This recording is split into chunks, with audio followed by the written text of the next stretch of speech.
એક નાનો છોકરો છે, એને એકદમ સામયિક લેવાનું કે પૌષધ લેવાનું મન થયું અને એને સામયિક કે પૌષધ લઈ લીધા હોય અને સામયિક પૌષધ લઈ અને પછી શું કરે, બસ વરસાદ પડે તો વરસાદમાં નાહવા જાય, બહાર પાણી ભરાય તો પાણીમાં પગ છપછપિયા કરે, હાથ આમામ કર્યા કરે, એનો પાણી પીવાનો પવાલો હોય એમાં પાણી ભરે, એ પાણીમાં મૂકી દે, આવી બધી નાટક ચેષ્ટાઓ કરે છે. બધાને એમ થશે કે આ છોકરાને સામયિક ઔષધ ન કરાવાય અને આ વિરાધના કરી રહ્યો છે. બીજા નંબરમાં એક યુવાન છે. હવે એ યુવાનને ખબર નહીં, ભણતા અથવા તો ક્યાંક પિક્ચર જોવા જતા એને કોકની સાથે આંખ મળી ગઈ, મન મળી ગયું અને બસ એને ત્યાં જ એની સાથે લગ્ન કરવા છે. મા બાપે ના પાડી કે અહીંયા ન કરાય. હવે એટલો બધો આગ્રહ છે, ઇન્ટરકાસ્ટ હતું એટલે મા બાપની ચોખ્ખી ના હતી. ઇન્ટરકાસ્ટ, ફાઇનાન્શિયલ બેકગ્રાઉન્ડમાં આપઘાતનું અંતર, કુળ બે અખત જુદા, કોઈ સંજોગોમાં સ્વીકાર્ય ન બને એવી વ્યવસ્થા હતી, તો ના પાડી. એ જીદ્દે ચડ્યો, પછી બધા સંબંધો છોડીને એની સાથે લગ્ન કરવા તત્પર થયો અને ઘર છોડીને નીકળી ગયો. એ કે હું કોઈ સંજોગોમાં ઘરેથી ભાગી ગયો, જે વ્યવહારમાં થતું હોય છે આજે ઘણી જગ્યાએ, તો એ રીતે નીકળી ગયો. ત્રીજા નંબરની અંદર એક કિસ્સો એવો બને છે કે જ્યારે એક આત્મા સામયિક કે પૌષધ લે અને સામયિક કે પૌષધ લીધા પછી સામયિક કે પૌષધ એમને ઉપાશ્રયમાં આવે ત્યારે નહીં, સામયિક કે પૌષધ લીધા પછી એને કહેવામાં આવે કે મહારાજ સાહેબને વંદન કરો, તો કે હું નહીં કરું. એ કે મહારાજ સાહેબ છે, હું નહીં કરું. એ ના પાડે છે અને એમને જ અડગ ઊભો રહે છે. એટલે બધાને લાગે કે આવો અનુચિત વ્યવહાર, કર્મના ઉદય હેઠળ આ બધું થતું હોય છે. જ્યારે કર્મ ત્રાટકે ને ત્યારે માણસના વિવેક ચક્ષુ બંધ થાય, એટલે આવું કંઈ પણ કરશે. ચોથા નંબરની અંદર એક કિસ્સો એવો બની ગયો કે એક કાકા છે. એ કાકા એટલી બધી મહેનત કરે છે કે સામયિક લઉં છું બરાબર છે, પારતી વખતે સામય વૈજુત્તો નથી આવડતું. સામય વૈજુત્તો જાવણે હોય નિયમ સંજુત્તો, સામય વૈજુત્તો જાવણે, કેટલા સામયિકો કર્યા, કેટલું કર્યું, સામય વૈજુત્તો પાકું નથી થતું. કાકા ઊંધા વળી ગયા. એટલી બધી મહેનત કરે અને સામય વૈજુત્તો બોલતા બોલતા પાછા બીજા સૂત્રમાં જતા રહે, સૂત્ર અશુદ્ધ બોલે. એટલે બીજા જે આરાધકો એને કે કાકા તમારી ભૂલ થાય છે, તમે આ શું કરો છો? એ કાકાની ભૂલો પડવા માંડી, પણ કાકાને સામય વૈજુત્તો પાકું નથી થતું અને ઓછામાં ઓછા 6 મહિનાથી સામયિકોમાં એ આ જ ગાથા ગોખે છે અને એ સામય વૈજુત્તો ચડતું નથી. એક એવી વ્યક્તિ છે કે જે વ્યક્તિ અતિશય ઉગ્ર તપસ્વી છે, એટલે એને છૂટું મોડું જ ન હોય એમ કહી શકાય. અને એને જ્યારે પારણા ચાલતા હોય ને ત્યારે પણ ઉપવાસના પાણે ઉપવાસ કે છઠના પાણે છઠ હોય, એવા ઉગ્ર તપસ્વી. અને પણ એ ઉગ્રતા તપની જે હતી એની રાઈ મગજમાં એવી ચડી ગઈ, શું થયું ખબર નહીં, ગમે તેવી વ્યક્તિને પણ ઉતારી પાડે. જો તપ ન હોય ને એના માટે કોડીની કિંમત નહીં. ચોમાસી ચૌદસ હોય કેવા મહત્વના દિવસે કદાચ કોઈ કારણસર, કોઈ જવાબદારીના કારણે, કોઈ શારીરિક સ્થિતિના કારણે તપ નથી કરી શકતા, તો એવા મહાત્માની નિંદા ટીકા કરે છે. અને કોઈ એમને પૂછે કે આમની નિંદા ટીકા કરાય, શું ન કરાય, આવા મહત્વના દિવસોમાં ખાવું હોય ને, હું તો જરાય માનતો નથી એમને. આ રીતનું એમનું વર્તન. હવે મને ખાલી એટલું કહો કે આ 5 આત્માઓ મરીને ક્યાં જાય? સમજ્યા?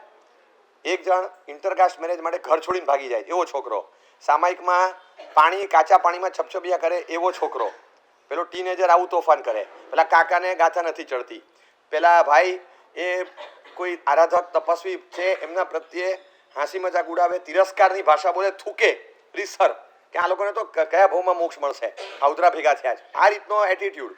તમે વિચારો કે આ બધા જીવોની આ દશા શું થાય?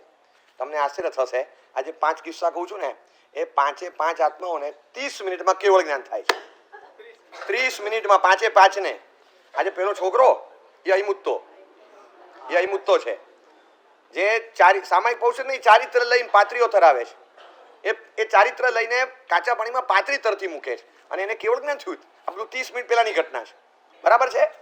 હવે કુરકુડુ મુનિ છે, જે તપસ્વીઓની સામે એના પાત્રામાં થૂકે છે. બોલતા આપણને સંકોચ થાય, પણ કશાય એ હદનો કે પાત્રામાં, ભોજનમાં, પાત્ર વ્યક્તિઓની સામે કશાયનું ઘમંડ અને તપનું ઘમંડ એવું ચડી ગયું કે તિરસ્કાર ભાવ આવ્યો અતપસ્વી પ્રત્યે. અને આમ તો એમને અતપસ્વી પણ ન કહેવાય, જો કારણસર કર્યું હોય તો. એમની જવાબદારી હશે, એમના શારીરિક સંયોગો હશે, અને એ વખતે એમણે ત્યાં પૂર્વભાવમાં થૂકેલું હતું. તો એ તપસ્યા એ એવી બધી ચડી ગઈ કે તપનો એવો અંતરાય ઊભો કર્યો ભવાંતરમાં. કુર એટલે ભાત, ગળું એટલે ઘડો ભરીને ભાત સંવત્સરીએ ખાવા પડે. અને મહિનાના પારણે ઉપવાસો કરનારા તપસ્વીઓમાંના આ એક. અને કુરકુડુ મુનિ એટલે એવા અંતરાય બાંધેલા તપની હિલના ખિન્સા કરીને એના કારણે થઈ અને એમને કુરગુડુ મુનિની સામે હતા આ 4 તપસ્વી, અને એમણે કુરગુડુ મુનિ પાસે આવો વ્યવહાર કર્યો. પછી કુરગુડુ મુનિને થયું, તરત પશ્ચાતાપ એમને થયું. આ 30 મિનિટ પહેલાની ઘટના છે. ઇલાચી કુમાર ઇન્ટરકાસ્ટ મેરેજ માટે ઘર છોડીને ભાગી ગયો. બરાબર છે? એ યુવાન ઘર છોડી મા બાપને છોડીને ભાગી ગયો. આજે આપણને લાગે કે આ છોકરો તો કયા ભાવમાં છૂટશે, મા બાપની આંતરડી કકડાવી, આ બધું કર્યું, આમ કર્યું, તેમ કર્યું. સામાયિક પૌષધ નહીં, ચારિત્ર લીધા પછી બાહુબલી ના પાડે, હું નહીં કરું વંદન, હું વંદન નહીં કરું. વંદન કરવાની ના પાડે. આટલા મોટા કેવળી થયા પછી વંદન કરવાની ના પાડે. તમે વિચાર કરો, આ 5 એને ગણતરીની મિનિટોમાં કેવળ જ્ઞાન થયું છે. કઈ આરાધના હતી? એવી આપણને ખબર પડવી જોઈએ કે એવી કઈ સાધના કે આ લેવલ, એટલે તમને ખબર છે અતિશય ઉગ્ર કક્ષાનો કર્મ બંધ કરાવે એવી કક્ષાઓ છે આ. અને એ જીવો જો આપણું એક સામાયિક પદ્ધતિ ત્યાં કેવળ જ્ઞાન પૂરું કરી દેતા હોય તો આપણને જાણવું પડે કે ક્ષપક શ્રેણીનો આ શોર્ટકટ કયો છે. એક જ સ્વદોષ દર્શન. તમે લગાડો 5માં, બધામાં સ્વદોષ દર્શન છે. માત્ર પોતાની ભૂલનો આમ આકંઠ એકરાર. અહીં સુધી જે કકડાટ હતો અંદર, બળતરા હતી અહીં મુત્તા મુનિની, પણગ દગ મટ્ટી મકડા સંતાણા સંકમણે બોલતા બોલતા જે આંખમાંથી આંસુની ધાર ચાલે, અને એને જે પશ્ચાતાપ થયો છે, કેટલી વાર આપણે ઈર્યાવઈ કરી. કોઈ ભાવ સ્પર્શે નહીં, પણ એને જે ભાવ સ્પર્શી ગયો, એક નાનકડી ઈર્યાવઈ, એની પાસે ક્ષપક શ્રેણી માંડવા માટે શસ્ત્ર સરંજામ કયો. એક એમ લાગે કે આમ ખૂનખાર 10 વર્ષથી અભ્યસ્ત દશામાં હોય એવા આતંકવાદીઓ ખૂનખાર શસ્ત્રો લઈ બોર્ડર ક્રોસ કરીને અંદર આવી રહ્યા છે કારગિલ પરથી. અને એક છોકરાને ખબર પડી, સૈનિકોને તો ઠીક, છોકરાને ખબર પડી. એટલે છોકરાએ મમ્મી રોટલી વણતા હતા, હાથમાંથી વેરણ ખેંચ્યું અને સીધો દોડ્યો કે ક્યાં જાય, અરે આતંકવાદીને ખદેડી નાખું હમણાં. એ સમજે શું ભારતમાં સેના આવે, અને દોડી ગયો રાષ્ટ્રભાવના સાથે. અને એ ભાગો, અહીંથી ભાગો, અને હાથમાં વેલણ, પેલાના હાથમાં શસ્ત્ર. પેલા આતંકવાદીઓ, આ છોકરું, અને આમ કરીને જે એને ત્રાડો નાખી છે, આતંકવાદી ભાગી ગયા. આ ઘટના જો મેઘાણીએ જોઈ હોત ને તો પેલી જે સાવજ ગરજે જેવી કવિતા બનાવત, બીજી પેલી કન્યાએ જોઈ અને ચારણ કન્યાની જે કવિતા બની ને, 100% મેઘાણીએ બીજી કવિતા બનાવી હોત. આતંકવાદી એના જેવા સાવજ કોણ, એના જેવી ગર્જના કોણ કરે? અનંત કાળના અભ્યાસી અને ડેરા તંબુ નાખીને બેઠેલા દાદાઓ. અને એની સામે આની પાસે હતું શું? એની પાસે નથી ઉત્તરાધ્યાય સૂત્ર, નથી ભગવતી સૂત્ર, નથી દ્વાદશાંગીનો પાર, નથી એની પાસે 14 પૂર્વનો, કાંઈ નથી. એની પાસે હતી માત્ર નિર્મળ પશ્ચાતાપ, ઉગ્ર પશ્ચાતાપ, અને સૂત્ર, આધાર સૂત્ર ઈર્યાવઈ. કાંઈ જ નહોતું એની પાસે. એક માત્ર ઈર્યાવઈના આધારના કારણે એણે સેવેલો પશ્ચાતાપનો ભાવ, એ માત્ર એને પશ્ચાતાપ શેનો હતો પાછો એ કહો મને. આજ સુધી કેટલા બધા કર્મોનો કે સ્પેસિફિક કર્મનો? હવે તમે વિચારો, મને સ્પેસિફિક કર્મનો પણ એટલો તીવ્ર પશ્ચાતાપ જો થાય તો એ તીવ્રતા એવી હોય છે કે નોન સ્પેસિફિક કર્મ પણ એમાં ભેગા ભળી અને બળી જાય. થયું? એને પશ્ચાતાપ તો આજ સુધી કેટલા બધા કર્મનો તો નહોતો. એને પશ્ચાતાપ સ્પેસિફિક કર્મનો, જે હમણાં એને કર્યું છે કે મેં સામાયિક દશામાં આવું પાપ સેવ્યું, એની ભૂલ દેખાઈ ગઈ, એની ભૂલ દેખાઈ, અને પોતાની ભૂલ જેવી જણાઈને દેખાઈ, અને જે ઉગ્ર પશ્ચાતાપ થયો, ખલાસ, કર્મો બળવાના શરૂ, અને સટ કાર્મણ વર્ગનાઓ સળગવા માંડી, અને ઘાતી કર્મના ભૂકા બોલાવીને કેવળ જ્ઞાન પામી ગયા. હજી હમણાં જે છોકરો કાચા પાણીમાં પાથરી રમાડતો હતો, એ ઘટનાને 1.5 કલાક ન થયો, અને કેવળ જ્ઞાન. આપણને લાગે ભવાંતરમાં ક્યારે છૂટશે? આના પરથી ઘણી બધી શિખામણ મળે. કોઈ પણ આચાર વિચારમાં ક્યાંક સેજ સામાન્ય આમ તેમ હોય ને, ક્યાંય કોઈની નિંદા ટીકા ન કરવી. એને કેવળ જ્ઞાને 2 ઘડી બાકી હોય, આની નિંદા કરી હોત તો એ જીવો ક્યાં જાત? આ તો જ્યાં ગયા ત્યાં ગયા, પણ આની નિંદા કરી હોત, આ જો આ નાના છોકરાને દીક્ષા આપી, અપાય. આને એટલે કહું, આને રમવા દેવો જોઈએ. આને ગંગામાં સેલગા કરવા, એના શોખ જ એ છે. નાનો બાળક છે, તમે આને દીક્ષા આપો, શું થાય? આપણે તો ચલાવી દઈએ ઘણું બધું, પણ એ નાના બાળકને બાળપણ રમે છે, પણ પછી અંદરથી પ્રબુદ્ધપણું કેવું હોય છે, અને એ જ્યારે જાગૃત થયું તો એને પાછા ફરતા વાર નથી લાગી. આપણને એક ફોર્મ્યુલા મળે છે, એક ફેન્ટાસ્ટિક ફોર્મ્યુલા, કે આટલી ઉગ્રતા વાળા જીવો એ ક્યાંથી ક્યાં આવી ગયા. જો એક વસ્તુ સમજી રાખો, બાહુબલી યુદ્ધના મેદાન પર દીક્ષામાં અને વંદન નહીં કરવું એ ભાવમાં જેવો પોતાનો દોષ દેખાયો કે આટલા બધા ઉગ્ર ઉપવાસો, કૌશકો બધું કર્યા પછી 1 વર્ષ થયું, બાહુબલી તને કેવળ જ્ઞાન નથી થતું, એટલે કેવળ જ્ઞાનને યોગ્ય MRP તે નથી ચૂકવી, હજી તારું ચૂકવણું બાકી જ. અને તે આટલી તને એમ લાગે કે 1 વર્ષથી આવી ઘોર સાધના કરું, અને છતાં નથી થયું, તો આ જેને થયું ને એને તારી કરતા ઉગ્ર સાધના કરી છે 100%. કારણ કે આટલું કર્યા પછી તને નથી થતું અને એને થઈ ગયું, એનો મતલબ કે આની કરતા ઊંચા લેવલની સાધના એમણે કરી છે. એ કઈ સાધના હતી? તો પછી 100% મારા વંદનના અધિકારી છે, મારે વંદન કરવા જ જોઈએ. અને હું વંદન ન કરું કેમ ચાલે? આટલું કેવળ જ્ઞાન જે પામી ગયા, હું આટલું કર્યા પછી આપી ગયો, નથી કરી શકતો. આ બધું વર્ષ પછી સૂજ્યું એને, પણ જેવું સૂજ્યું ને આગલી ક્ષણ સુધી એના મનમાં પરિણામ, હું વંદન નહીં કરું, હું નહીં કરું, હું વંદન નહીં કરું. એટલે કેવળીને અકેવળી નથી માનતો, પણ પોતે એના કરતા એમની ઉચ્ચતા છે એ સ્વીકારવા તૈયાર નહોતો. ગુણાધિક વ્યક્તિ એની ગુણાધિકતાનો સ્વીકાર ન કરો, આ કેમ ચાલે? અને આ ઘોર આશાજ્ઞાનું પરિણામ છે. અને છતાં એને પછી કરવત બદલતા તરત કેવળ જ્ઞાન થયું. છેલ્લી ઘડી વર્ષ પૂરું થવા આવ્યું ત્યાં સુધી આ ભાવ હતો, અને આ ભાવ જેવો પલટાયો આમ અંતર્મુખ, પગ ઉપાડીને કેવળ જ્ઞાન, વંદન ક્યાં કર્યા છે, તરત કેવળ જ્ઞાન. આશ્ચર્ય લાગે. પેલા મુનિઓ થૂકે છે ગુરુગુરુના પાત્રમાં, ગુરુગુરુના તો પૂર્વના અંતરાયો છે, મુનિઓને તપનું ઘમંડ છે, અને થૂકે પાત્રમાં, થૂકે ભાતની અંદર બળખાને થૂક, મહિનાના ઉપવાસના તપસ્વી થૂક, ખાવતરા ભેગા થાવ છો, સંવત્સરીએ પણ છોડવાનું નહીં, કઈ ગતિમાં જવું છું. અને ગમે તે શબ્દ બોલ્યા હશે, પણ એક લાગે કે જીવનનું કલંક કહેવાય આવો કશાય. પણ જે પશ્ચાતાપ એમને કેવળ જ્ઞાન થયું, ખબર પડીને જે ઉગ્ર પશ્ચાતાપ થયો કે અમે શું કરી નાખ્યું, આ શું કર્યું, અમે શું કર્યું કે મેં કેવળીની આશા ના કરી.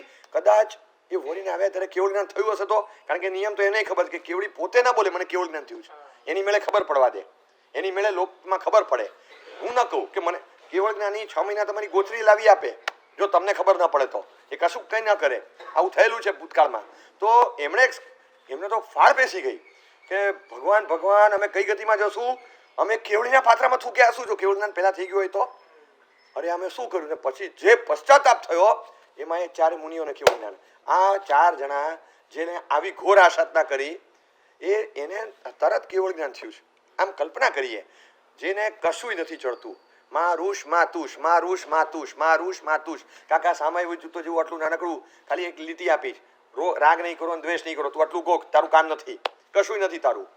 અમારે ઉત્તરાધ્યન સૂત્રના યોગોદ્વહન આવે, જોગ કરતી વખતે 1/4 અપ્રમાદ અધ્યાય છે. અસંખ્ય જીવ્યમ મા પમાય જરો વણીય સૌ નથી તાણમ. આખી 13 ગાથાઓ ગોખવાની, એ પછી એની અનુજ્ઞા થાય.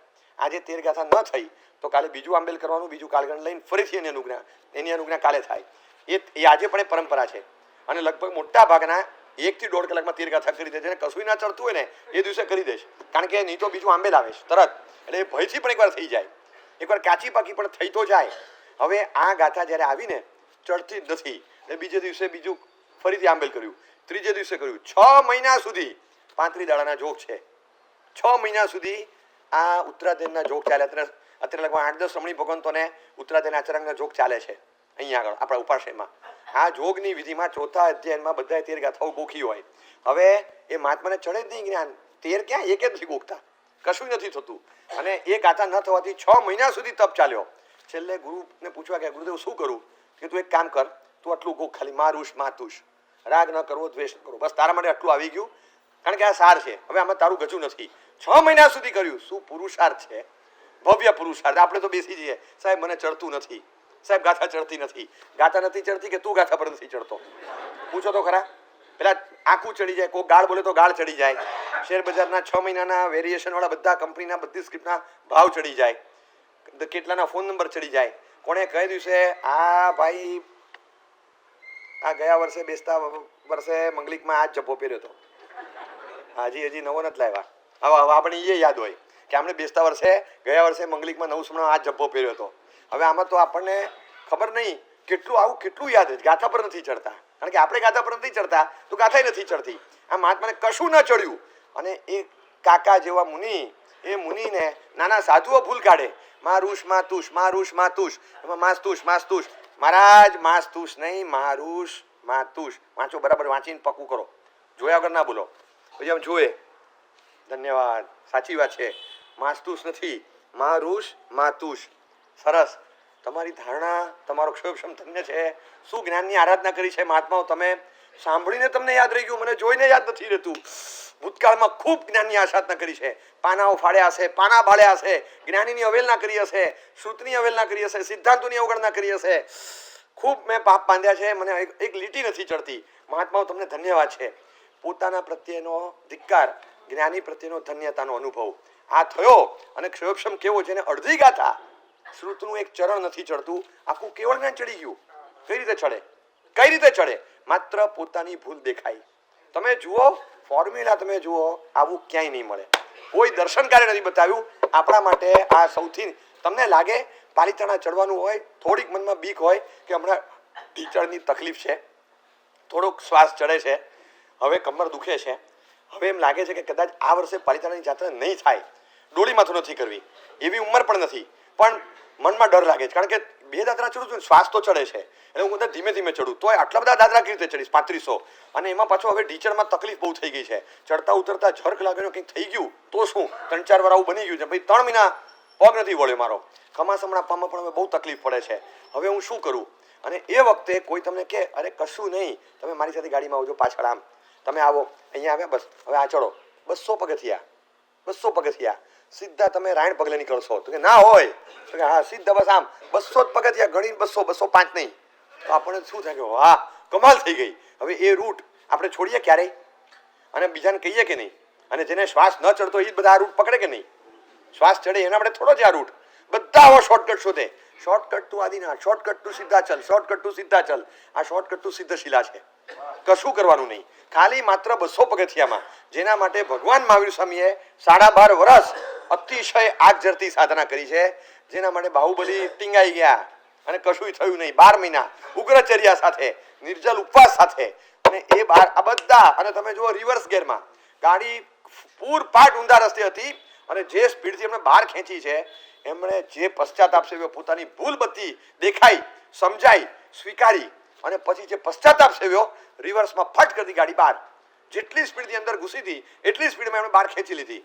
આ સ્વદોષ દર્શન અદ્ભુત અદ્ભુત ફલાદેશ આપે છે કે આ બધા કિસ્સાઓમાં દેખાય, માત્ર પોતાનો દોષ દેખાય ને જે દિવસે જિંદગીભર બીજાની ભૂલો શોધતા નીકળ્યા, જિંદગીભર બીજાના દોષો જોતા નીકળ્યા, અને કાયમ માટે બીજાએ શું કર્યું એની પર ટિપ્પણીઓ કરતા થયા, પણ આપણે પોતાની ભૂલ ક્યારેય સમજાય જ નથી.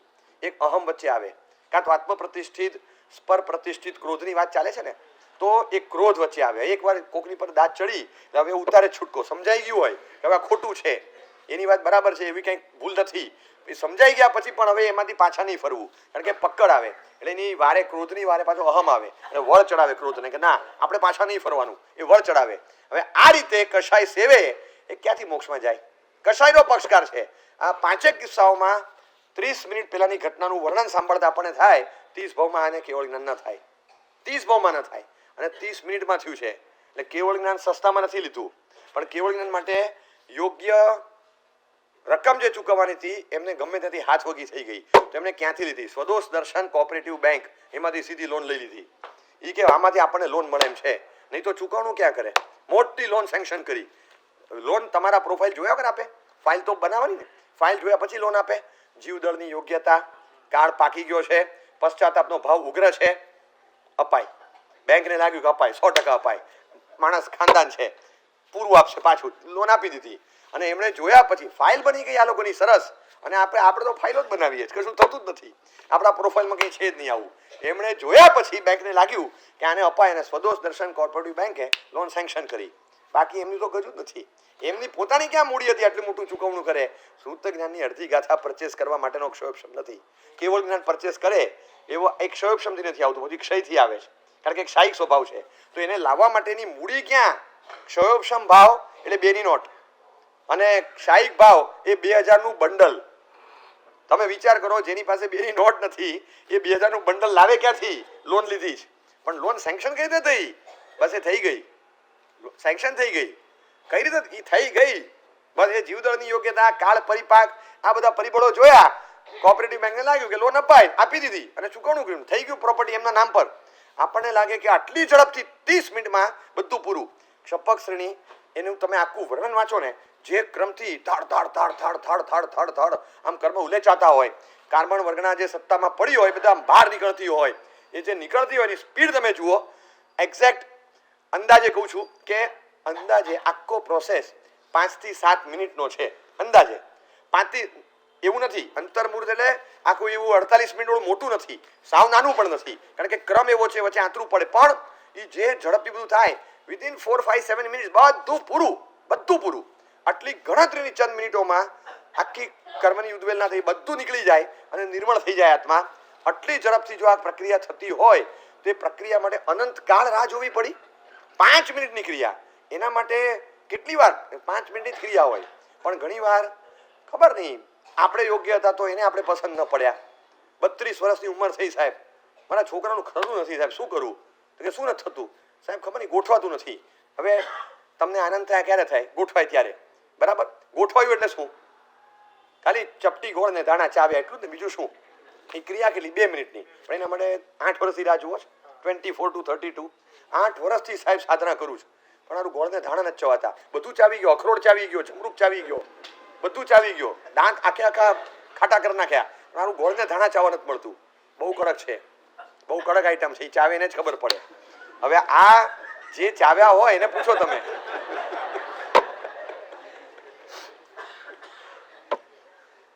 અડદના ઢોકળા ખવાઈ ગયા હોય ને તો કાલે દુખાવો થાય, પણ આ બધું એવું છે કે 94માં ચાવ્યા હોય તો 2014માં દુખાવો થાય.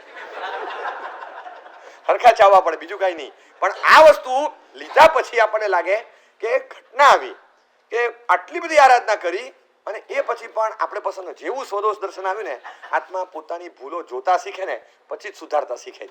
જોવે જ નહીં તો સુધારે ક્યાંથી? ખાલી સ્વદોષ દર્શન એટલે સ્વદોષ દર્શન, સ્વદોષનો સ્વીકાર અને સ્વદોષ એ છે એને કાઢવા જોઈએ એવું સંવેદન, આ બધું આવે સ્વદોષ દર્શનમાં. આ સારું, ચાલો હું સ્વીકારું છું મારી ભૂલ છે, બોલો હવે બીજું કઈ? એ સ્વદોષ દર્શન નથી, એ સ્વદોષ દર્શન નથી. લુખ્ખું લુખ્ખું સુક્કું સુક્કું એવું નથી. મારા સ્વદોષ દર્શનમાં એ તો પરિણામ જોઈએ, આ ભૂલ છે એને કાઢવો પડે, આ ભૂલ મને સુધારવી પડશે, આ રીતનું સંવેદન અંદર થાય એ સ્વદોષ દર્શન. બાકી તો કશું થાય જ નહીં ને. બાકી એ સંવેદન ના થતું હોય, હે નું હે તરીકે સંવેદન જ્યાં ના આવે ત્યાં તો ક્યાં થાય? જીવાઈ નવ પૈથે જો જાણે તસ હોય સંમતમ. જીવાદી નવ પદાર્થને જાણે એને સમ્યક્ત્વ હોય. અજ્ઞાનીનું વચન છે.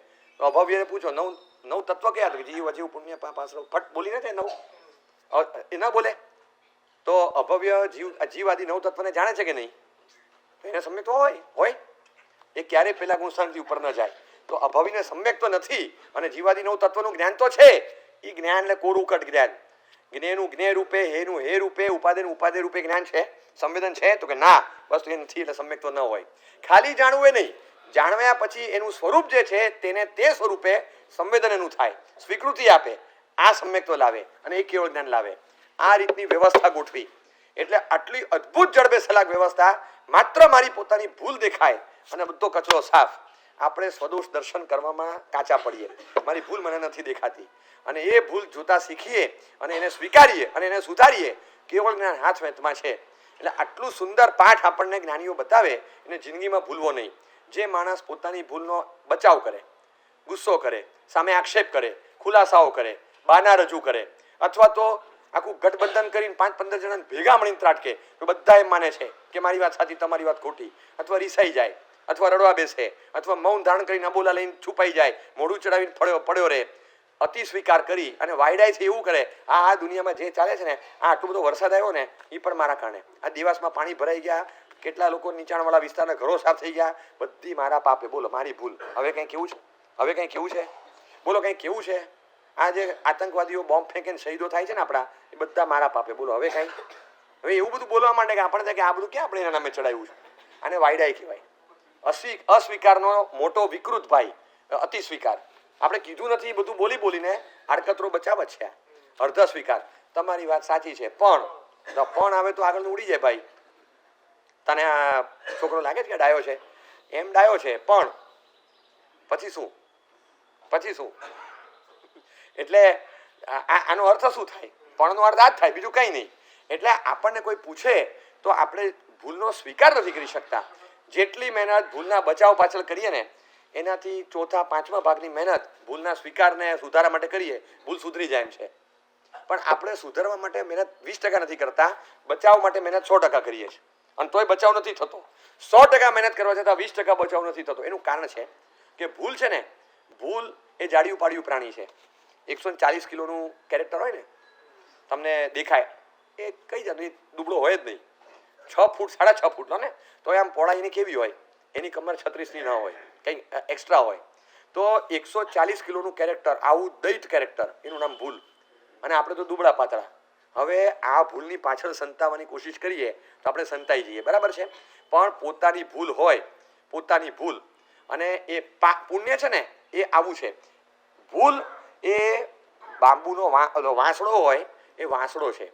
મને એમ થાય કે વાંસળો લઈને વાંસળાની પાછળ સંતાઈ જાઉં, આમ છુપાઈ જાઉં, હવે વાસણાની પાછળ હું સંતાવા જઉં આ નાનો છોકરું હોય તોય દેખાય અને આપણે પાછા એવા કે આવું 140નું કેરેક્ટર લઈને બેઠા હવે એ વાસણાની પાછળ ક્યાંથી સંતાય 90% બહાર નીકળે છે અને એને એમ લાગે હું સંતાઈ ગયો આપણો બચાવ લૂલો હોય લૂલો પાંગડો એની પાછળ સંતાવવાની કોશિશ કરીએ એ ક્યારેય સંતાય નહીં છુપાઈ ન શકે એટલે મુદ્દો એ છે કે પોતાની ભૂલનો બચાવ કરવાને બદલે સુધારો કરવો સ્વીકારી સુધારો કરવો ફેંસલો મારવાનો આપણે ક્ષાયિક ભાવ તરફ આગળ વધવું છે અને ક્ષયોક્ષમ ભાવમાં ટકી રહેવું છે બસ આ સાધનાનો મર્મ છે ને અર્ક છે તો ક્ષયોક્ષમ ભાવમાં ટકવા માટે આ જોઈશે જ જે સ્વીકાર ન કરે એ ક્ષયોક્ષમ ભાવની બહાર જાય ઔદૈહિક પરિણામમાં જશે કર્મના ઉદયો છે જીવનો બચાવ કરવાનું શું છે એ આપણો ક્ષયોક્ષમ ભાવ નથી એ ઔદૈહિક પરિણામ છે એટલે જતો રહેશે મુદ્દો કે મને પોતાને લાગવું જોઈએ કે મારી ભૂલ છે જે માણસ ભૂલનો સ્વીકાર નહીં કરે અને બચાવ વગેરે જ કરશે એને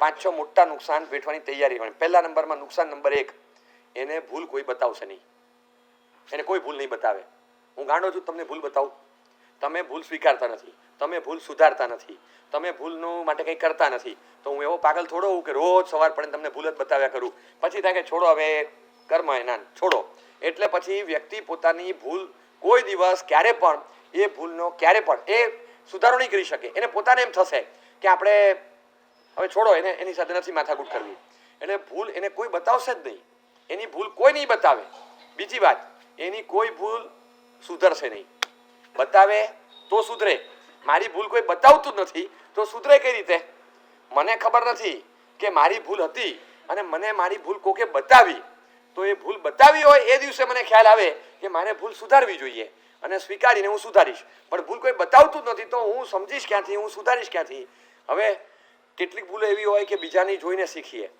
બીજાનો જોઈને આપણે ખબર પડે કે જો આ ભૂલ હતી આપણે ન કરાય એવું પોતાની બુદ્ધિથી એને સૂજી જાય અને કેટલીક વાર પોતે ભૂલ કરે પછી એને ખબર પડે કે આ ભૂલ હતી આવું બીજી વાર મારે ન કરાય પોતાની ભૂલમાંથી શીખે એઝ વેલ એઝ બીજાની ભૂલમાંથી શીખે અને આપણી પાસે પરિમિત સમય છે તો બધી ભૂલો કરીને શીખવું એવો ટાઈમ ક્યાં છે ઇટ ઇઝ બેટર કે 98% આપણે બીજામાંથી શીખી લઈએ તો ઝડપથી થાય બીજાનું જોઈને શીખીએ બીજા કોઈ કહે તો એ સાંભળીને શીખીએ આના જેવો આભારને ઉપકાર ક્યાં કરવાનો માનવાનો મને કોઈ કહેશે તો મારી ભૂલ સુધરશે તો જ સુધરશે મને ડગલે ને પગલે ભૂલ થવાની સંભાવના છે કારણ કે હું હોસ્પિટલમાં જમા છું છદ્મસ્તોની દુનિયા છે એટલે બધા દર્દીઓ જ હોય અહીંયા ભૂલ વગરનો માણસ હોય જ નહીં મારી ભૂલ થાય જ નહીં કોઈ દાડો ન થાય એ તમે છે ને ભૂલી જજો તમે ભૂલી જજો કે આપણી ભૂલ હતી મારી ભૂલ થાય નહીં હવે ભૂલ થાય જ નહીં ગૌતમ સ્વામીની થાય 4 જ્ઞાનના ધણીની 50,000 કેવડીના ગુરુની એની ભૂલ થાય અને એ માફી માંગવા જાય હું એની કરતા ઉપર મારી ભૂલ થાય જ નહીં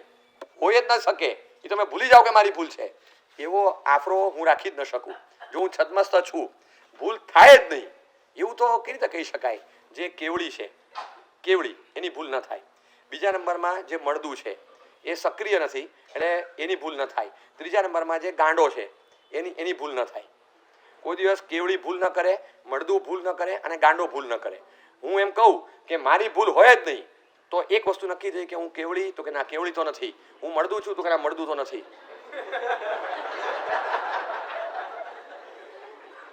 મને તરત સ્ટ્રાઇક થવું જોઈએ તો તેમ હું એમ આઈ હું કોણ છું હું કેવડી નથી હું મળદું નથી હું ગાંડો છું હું એમ બોલું છું આ 3 છે ચોથો કે જ નહીં ચોથાની ભૂલ ન થાય એવું બને નહીં આ 3ની ન થાય 3ની ન થાય પણ આપણે એ 3માંથી એકે નથી તો પછી મારી ભૂલ થાય ભાઈ આ લ્યો નીચી અને મૂછ નીચી નથી તો ઊંચી થાય છે કારણ કે ભૂલના સ્વીકાર કરનારા બધા ઉર્ધ્વગામી બન્યા છે આપણે કેમ માનીએ કે ભૂલનો સ્વીકાર કરવો એ નીચું થવા જેવું છે જ નહીં એનો મતલબ નથી હું મારી ભૂલ સ્વીકારું ને એનો મતલબ એ નથી થતો કે હું નબળો છું હું ખોટો છું હું અક્કલ વગરનો છું આ કશું પુરવાર ન થતું હું મારી ભૂલ સ્વીકારું એમાંથી એક જ ચીજ પુરવાર થાય કે મારી પૂર્ણતા એ મારા અહમ કરતાં વધારે કિંમતી છે હું સ્વીકારું છું મારા અહંકાર કરતાં મારી પૂર્ણતા મારો સ્વભાવ એ મને કિંમતી લાગે છે તેલ પીવા ગયો અહંકાર જો સ્વભાવ સચવાતો હોય મળતો હોય તો મારા અહંકારને હું 0 વેલ્યુ આપું છું અને રેટિંગમાં મારા સ્વભાવને મારી પૂર્ણતાને હું પૂર્ણ વેલ્યુ આપું છું મારા અહંકાર કરતાં મારી પૂર્ણતાને મેં વધારે રેન્કિંગમાં ઊંચે મૂક્યું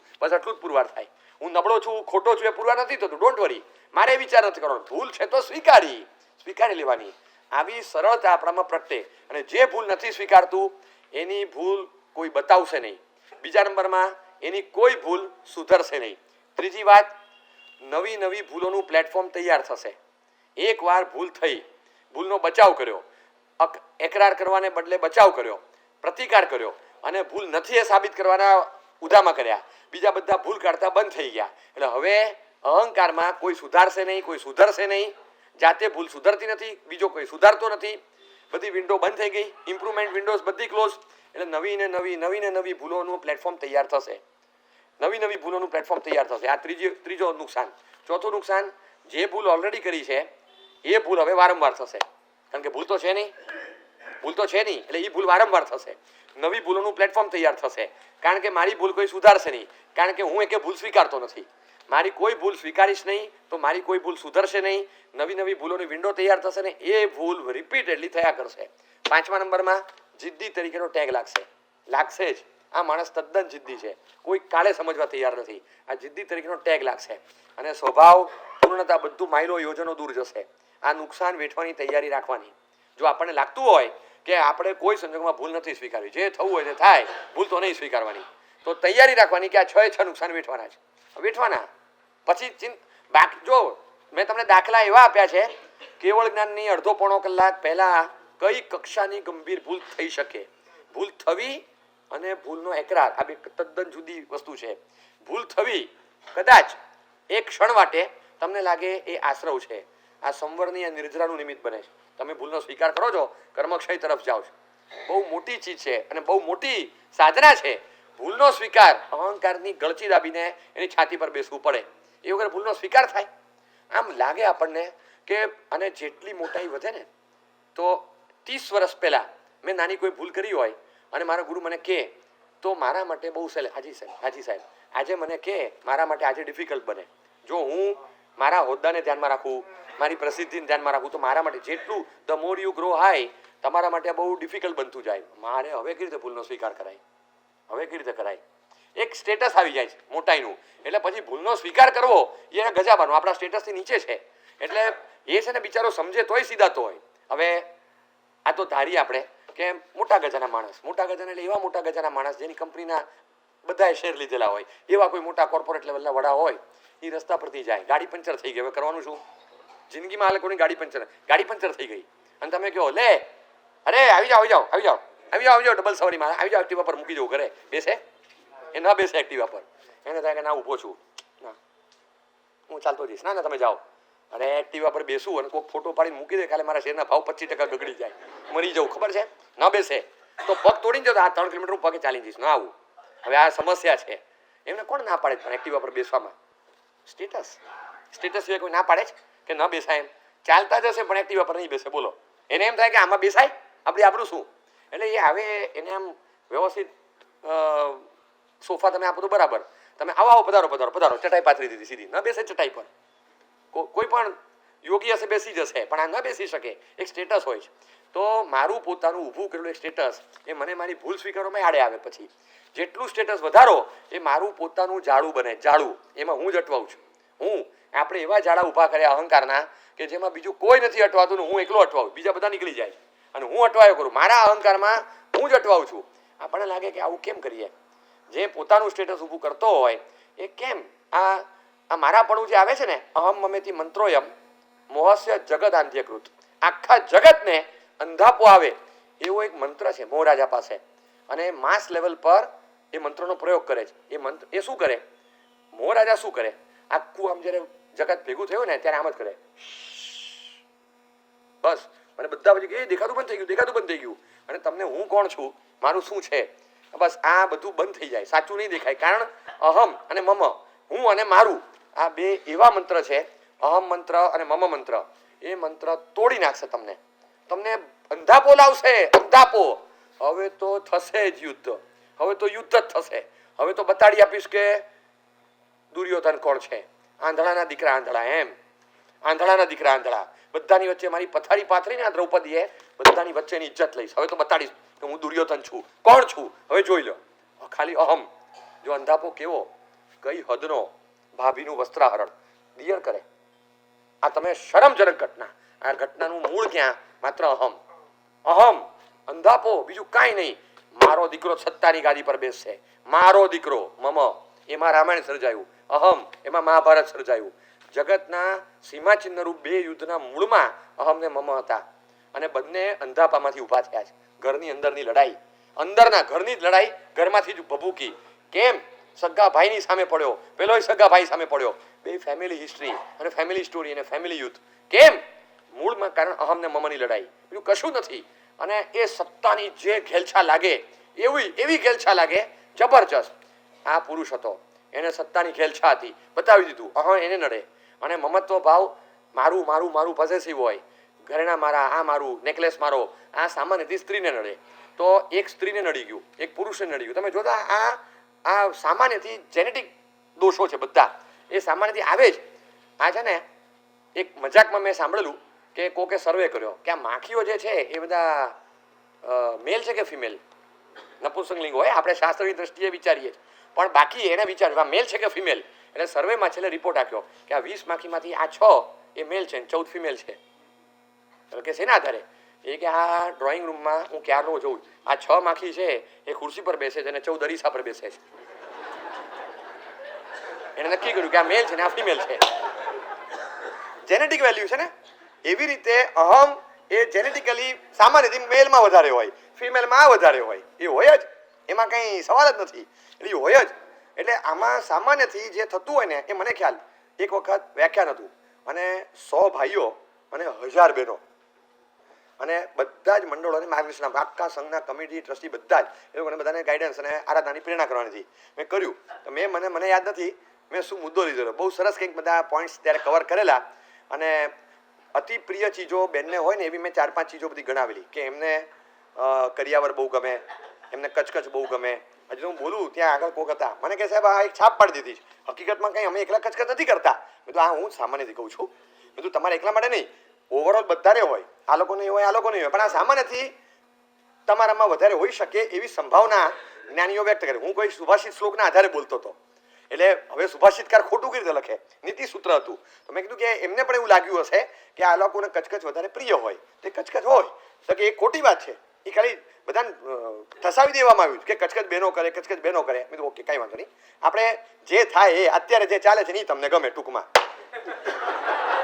પછી કંઈ નહીં બોલ્યા, પછી કશું નહીં બોલ્યા. મેં તો હવે કટશોટ કેવી રીતે કરવું? અને મને યોગ્ય નતું લાગતું. મેં તો વ્યાખ્યાનમાં હું વન સાઇડેડ ડિબેટ કર્યા કરું. મેં તો હવે પૂરું કરો. તમે પ્રકરણ પછી પૂરું કર્યું, પછી નહીં બોલ્યા કંઈ. પછી એમને ખ્યાલ આવ્યો કે હા સાચી વાત છે, મને આ પ્રિય છે. એટલે નામ આપણે ખોટું અપાઈ ગયું, ચલો છોડો.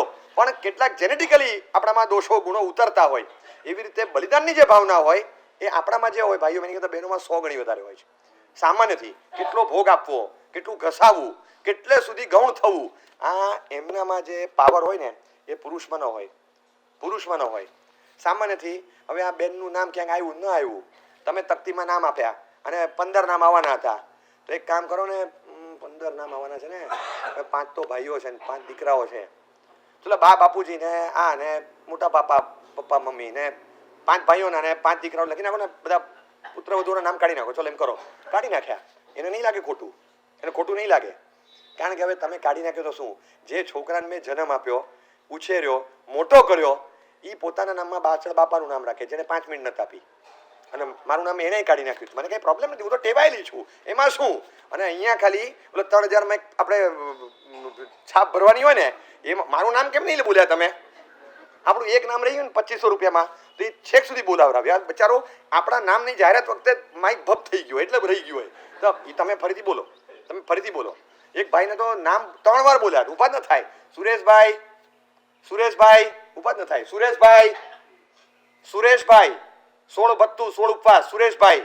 પછી અહીંથી ઊભા થયા. એટલે તમે અહીંયા બેઠા છો તો કે આપણે તરત ઊભા થઈએ તો એક વારમાં પૂરું થઈ જાય. ભલે બોલતા 5 વાર, બધાને ખબર પડે સુરેશભાઈ 16 ઉપવાસ. હવે આ બોલો, આપણે સુજે કોઈ આવું? આપણે કેવા હારા છીએ? આ લોકોને ઉજે આવું બધું.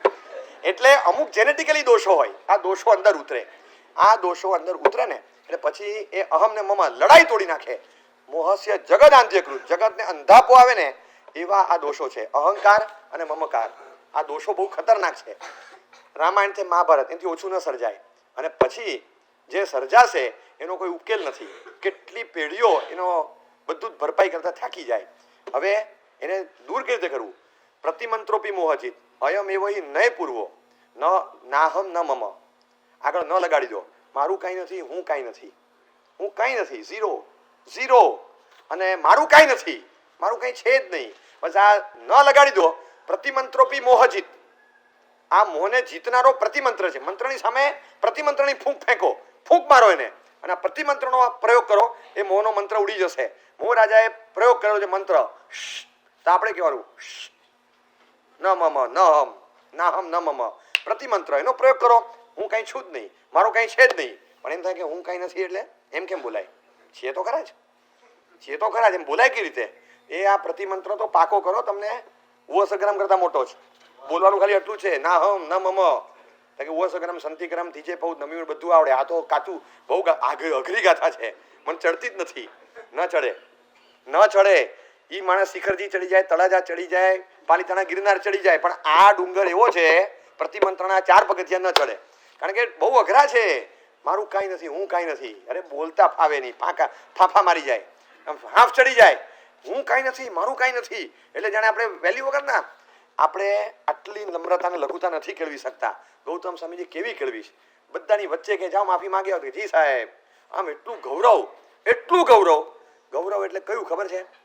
કે એક જ આ ગૌતમ સ્વામી એવા ડીઆઈજી હતા ને, 1 2 3 4 5 કેટલા સ્ટાર છે ને કોઈ દિવસ જોયા નથી ને ગણ્યા નથી. આપણે જોતા હતા.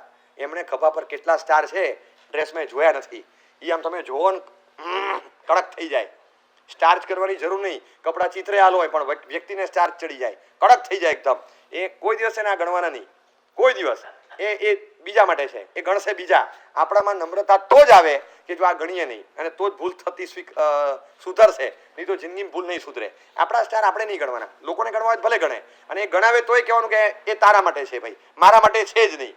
મારા માટે રેકગ્નિશન માટે છે, આ રેકગ્નિશન માટે છે, આત્મસન્માન માટે નથી.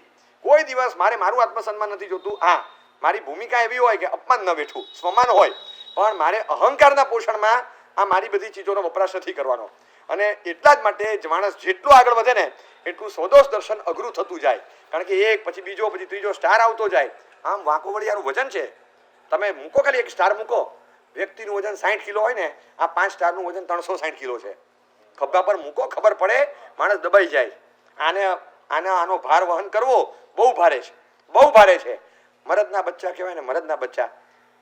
મને ખબર નથી, હું જ્ઞાની એમ નથી કે અતિન્દ્રિય ભાવો જાણી શકીએ, પણ વ્યવહારથી જે જાણીએ. પન્યાસ ચંદ્રશેખર વિજય મહારાજ એક મરદના બચ્ચા એવા જોયા કે જે આ કક્ષાએ પહોંચ્યા પછી સ્વદોષ દર્શન કે ભૂલ સ્વીકારમાં એમના જેવી ફાસ્ટ ટેકનોલોજી ક્યાંય નથી જોઈ. એમને લાગે ને કે મારાથી આ બોલાઈ ગયું, એ ભૂલ હતી, ફટ રિવર્સ, ફટ કરતું રિવર્સ. કેટલી વાર મુક્તિદૂતમાં જાહેર ખબર આપી દે કે મેં આમ કીધું, મારી ભૂલ હતી, મિચ્છામિ દુક્કડમ. કેટલાક એમ કહેતા કે આવી રીતે 5 વાર કહો, 5 વાર ભૂલ સ્વીકારવાનો શું મતલબ?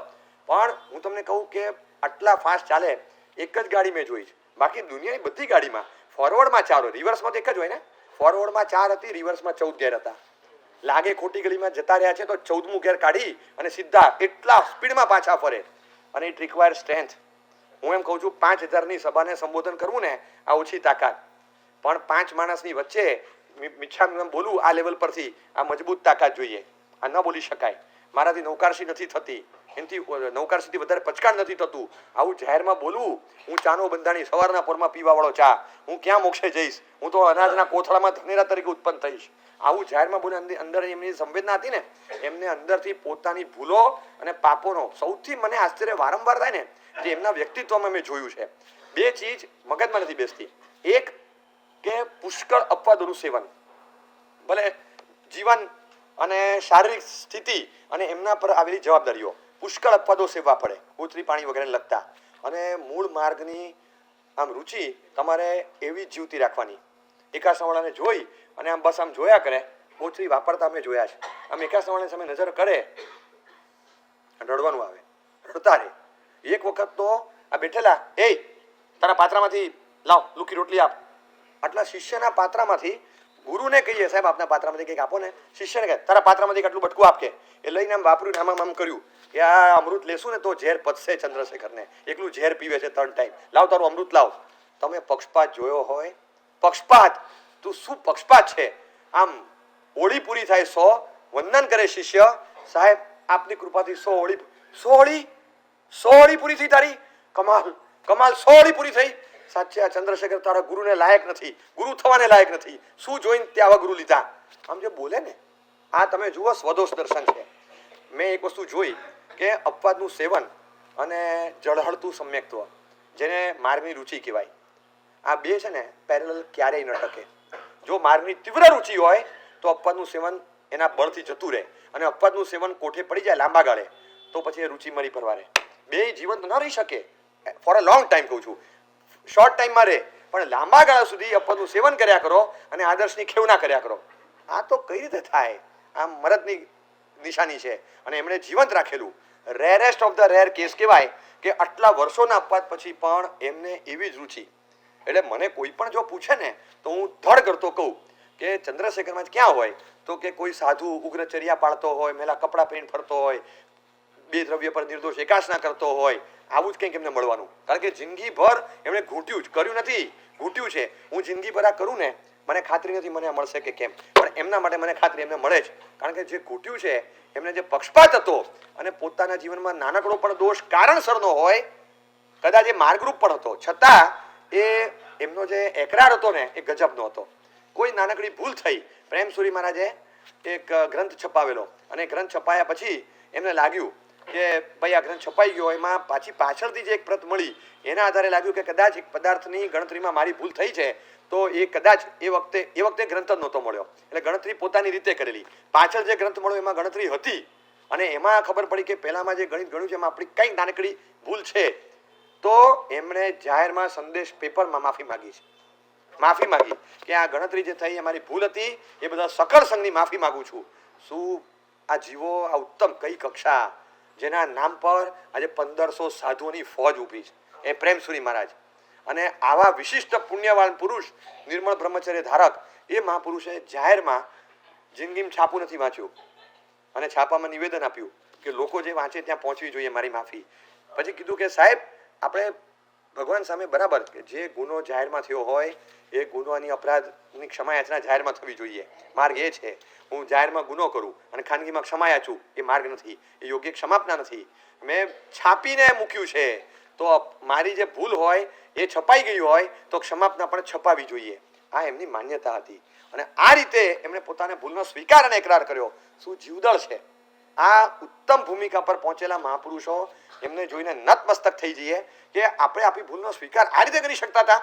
કેવો માસ્તુસ મુનિને અડધી ગાથા ના ચડે, એ પોતાની ભૂલ સ્વીકારી લે. 14 પૂર્વી આ 4 જ્ઞાનના ધણી, આવા વિશિષ્ટ જ્ઞાની 50,000 કેવડી જેમના શિષ્યો હતા, એ ગૌતમ સ્વામી પોતાને ભૂલનો સ્વીકાર કરે.